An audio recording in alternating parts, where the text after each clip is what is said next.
My name's Sam, and I'm here to talk to you today about, well, a fun topic. Let's talk about cocktails. So, when people hear cocktails, they automatically think of going out, and they rarely think about making one themselves. But, as the past year has shown us, sometimes you need to know how to make it yourself. So we're going to learn. You need a couple of pieces of equipment to make cocktails if you want to be full on. You can jerry rig a lot of this equipment yourself, but if you're going to make a lot of cocktails, it's easier to just get the equipment. Because there's not all that much. Mixing glass, you can substitute out just a pint glass, but if you're going to make a lot of cocktails, the mixing glass works easier. And to go with that, you want a cocktail spoon. Not only is it good to stay out of the way of your ice in the glass, but it's great for scooping out things like cherries and olives out of the bottom of their jars. And going along with that, you're going to want a strainer. This is a julep style strainer, which I personally prefer, but you can use any kind of strainer that works for you. Right along with that, you're going to want a shaker. I have what you call a cobbler shaker, where it's two glasses that you put together and then shake. And when you put the glasses together, you create a little tight seal that you then pop in order to pour the drink. And lastly, and perhaps most importantly, you're going to want a double jigger. The double jigger just measures out your alcohol for you. So this one is 2 ounces on one side, 1 ounce on the other, and then it has half measurements on both of those ends. And that's really all the equipment that you have to get away with it, although having a bunch of fun glasses doesn't hurt. They just take it up one more level, why not? Now when it comes to the cocktails themselves, it's important to remember that everything in the cocktail world is built on the idea of ratios. So most typically you're looking at 2 parts spirit, 1 part sweetener, 1 part sour or bitter element. Perfect example of this is a whiskey sour, which is what we're going to make first. So get your glass, get some ice, clean hands, then you build this right in the glass. Just pour it over. I'm going to use stoppers. You can get these from your local liquor store for 20 cents a piece, but you don't have to have them. They're great for parties, but I don't normally use them. And it's just 2 parts. So shot, 1, 2, 3, 4, 5 is going to be 1 shot. And then, because we have that lovely liquor for us, we're going to measure a 1-to-1 with our sour mix. So it's 1 part whiskey, 1 part sweet and sour mix because it has both the sweet and the sour already combined in it. Just like that, that's a cocktail. No changes. Boom. Can't be easier than that. But of course, it can be more fun than that, which is why our second one is going to be a margarita, because everybody loves margaritas. Start with our ice into the glass. I always put my ice into my metal side. Some cobble shakers are a big side and a little side. Some are glass on one end, metal on the other. Mine is glass on one end, metal on the other. Ice goes in the middle. And I have measurements conveniently along the side of my glass end to make this super easy. So, Reposado tequila is what I prefer for my margaritas. It's just going to be 2 ounces of that.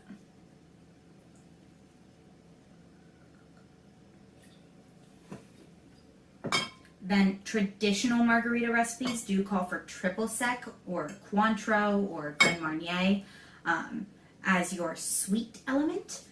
I personally prefer agave, just because agave nectar is made of the same components as tequila. Tequila is made from agave. So that way you're just building on top of that portfolio. And it's going to be 1 ounce of that. and it looks kind of thick and syrupy in the glass, don't worry, when we shake it, it won't be. And then finally, lime juice is your last. And you can use a press, you can use whatever. I'm using wedges and a julep strainer to make sure that it catches any seeds.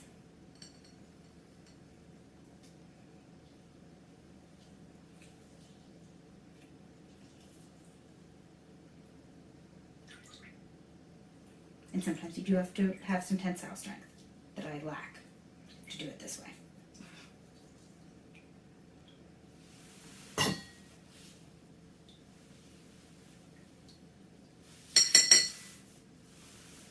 Okay. So then with that being one part, we're going to dump this in. Make sure you have a good tight seal, because last thing you want is to start shaking this and have tequila fly everywhere. And then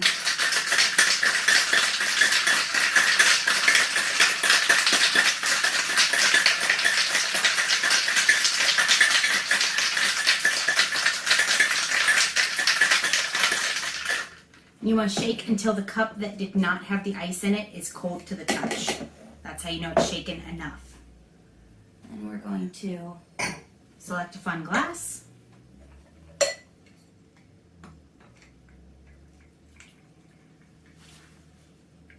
And pour.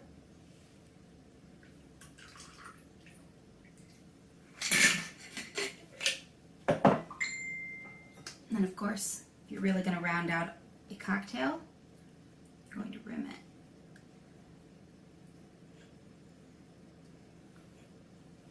And that's your margarita.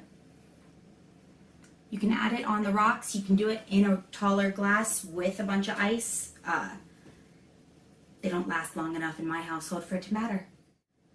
And moving away from the idea of some of these ratios is something like a martini, which is built on the idea of very basic simplicity and very strong flavors. So a martini is going to be stirred rather than shaken, despite what James Bond may tell you, because shaking it is causing dilution from the ice, and you want a nice strong drink. Traditionally, it's done with gin. You can also do it with vodka. And traditionally, it's made gin, dry vermouth, and you're going to go in the realm of 3 ounces gin, 1 ounce dry vermouth. But you don't have to, especially with something like a martini. Everything is very playful. It's all about what you like. So I personally prefer what you call a 50-50. Half gin, half dry vermouth, and that's what we're going to make. So 1, 2, 3, 4, 5. 1, 2, 3, 4, 5. Get these out of your shot. Add a little bit more ice. And give it a good stir. And just like with the shaker, you want to wait until the glass is cold to the touch. That's how you know that the drink has been stirred long enough.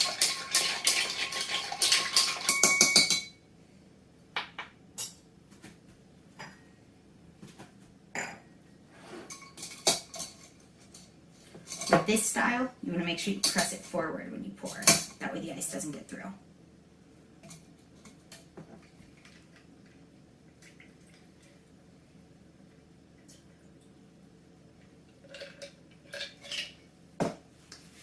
And this can then be garnished depending on how you like your drink.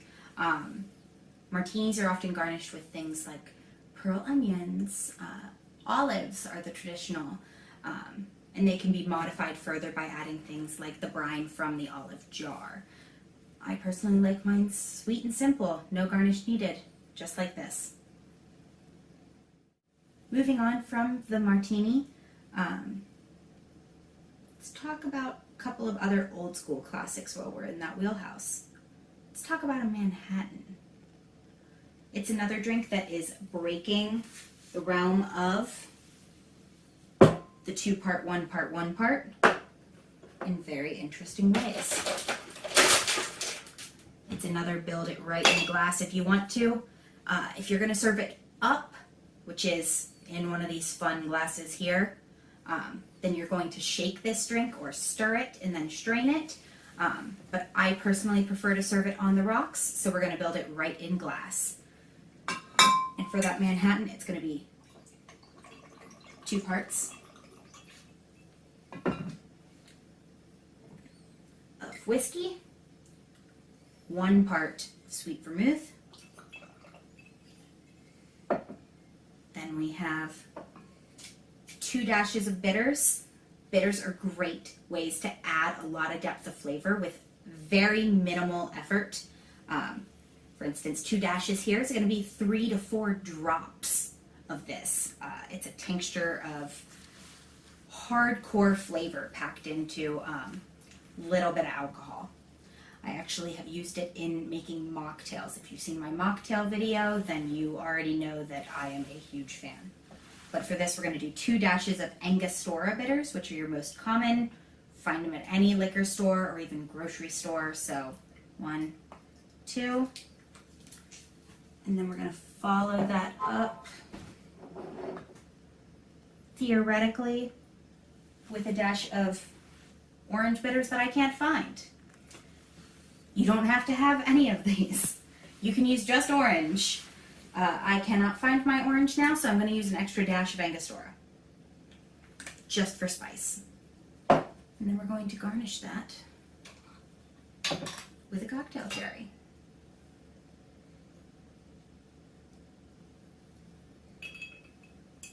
See, I told you these were useful.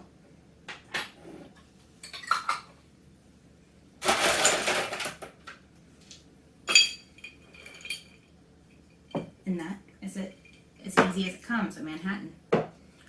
If you tell people you know how to make a Manhattan from scratch, they're already impressed because most of them don't know what goes in one. They just know it's old school and it's fancy. Last cocktail I'm going to show you is the Ina Garten Pandemic Special, Cosmopolitan. It's coming back a little bit to those ratios of 2-1-1 and showing how we can mix it up. So we're going to start with ice here, and then 1.5 ounces of vodka. I keep my vodka in the freezer. If you keep your vodka in the freezer, you're going to realize it tastes way better. It is not meant to be drank warm. If you ever hated doing vodka shots, it's because you had them warm. Or you just take vodka. Either's fine.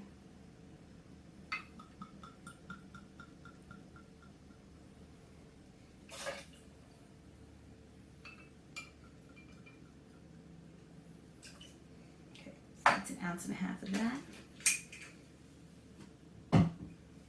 Then we have 1/2 ounce of triple sec.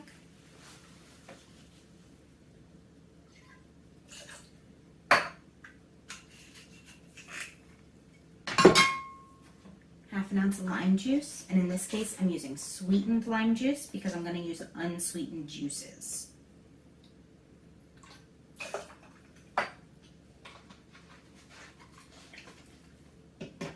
And when I say juices, I mean 1 ounce of cranberry juice.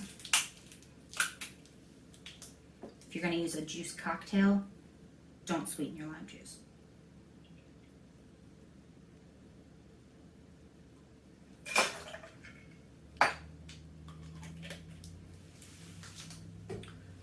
Now that all that's in our cobbler shaker, which we rinsed thoroughly, washing is better, but we're making a very rapid fire video. We're going to take a little bit more ice.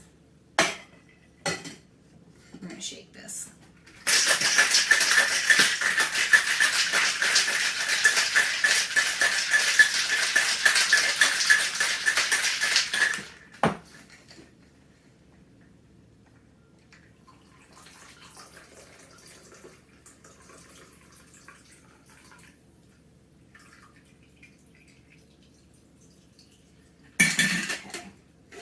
And then most typically you see this garnished with a lemon peel, not actual lemon, but I'm partial to lime, so we're garnishing with that.